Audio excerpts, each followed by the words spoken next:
Mobile high tech ಯುಗದ ದೈತ್ಯ ರಾಕ್ಷಸ. ದಿನದ 24 ಗಂಟೆ ಇವನದ್ದೇ ಹಾವಳಿ.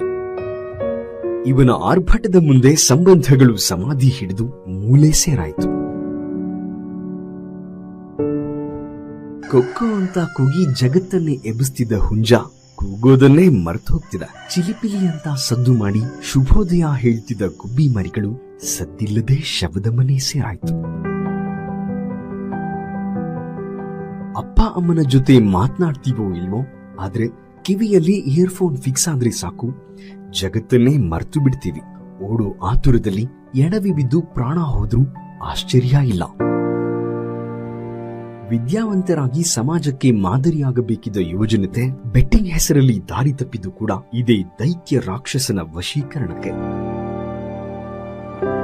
ಸೂರ್ಯನ ಕಿರಣಗಳಿಂದ ಸಿಗುತ್ತಿದ್ದ ಪ್ರೋಟೀನ್, ವಿಟಮಿನ್, ಖನಿಜಾಂಶಗಳು ದೂರವಾಗಿ ಈಗ ಮೊಬೈಲ್ ಟವರ್ನ ವಿಕಿರಣದಿಂದ ಸಿಗುತ್ತಿರೋ ರೋಗ ರುಜಿನಗಳನ್ನ ಉಚಿತವಾಗಿ ಪಡೆದು ಆಯುಷ್ಯಕ್ಕಿಂತ ಮೊದಲೇ ಸ್ಮಶಾನದಲ್ಲಿ ನಮ್ಮ ಜಾಗವನ್ನ ನಾವೇ ನಿಗದಿಪಡಿಸಿಕೊಳ್ಳುವ ವಿಷಮ ಪರಿಸ್ಥಿತಿ ಎದುರಾಗಿದೆ. ಈ ಒಂದು ನಾಟಕದ ಮೂಲಕ ಎಲ್ಲಾ ತಂದೆ ತಾಯಂದಿರಿಗೆ ನಮ್ಮದೊಂದು ಕೋರಿಕೆ: ಮೊಬೈಲ್ ಕೇಳುವ ಪುಟ್ಟ ಕೈಗಳಿಗೆ ಜ್ಞಾನಾರ್ಜನೆಯ ಪುಸ್ತಕ ನೀಡಿ ಅವರ ಭವ್ಯವಾದ ಭವಿಷ್ಯಕ್ಕೆ ದಾರಿ ತೋರುವ ಮಾರ್ಗದರ್ಶಕರಾಗಿ.